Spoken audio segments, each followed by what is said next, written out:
Breaking news! So alam na nga natin ngayon ng mga DDS pala talaga ang nagsimula ng gulo noong 21. Unti-unti na natin nakukuha ang ebidensya na sila ang nag-incite ng kaguluhan at pinagtatawag nila ang kanilang mga deboto na magsimula ng gulo. Ayan, nakita nyo si Glenn Chong nag-post lusob na sa Mendiola yan ha.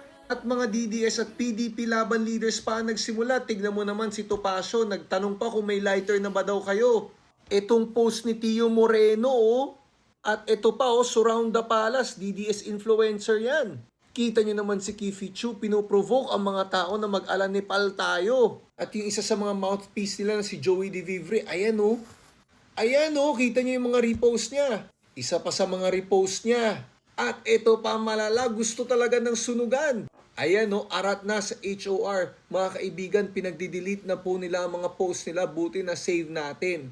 Kita nyo naman si Glenn Chong, klarong-klaro lusob. Kaya itong mga DDS na to, pinag-uuto ang mga deboto nila at ang kanilang mga followers na magkaroon ng gulo. Magdala ng mga weapons, magdala ng mga molotov, lighter. Naku po, alam na. Shout out sa PNP, sa NBI at sa kay Claire Castro.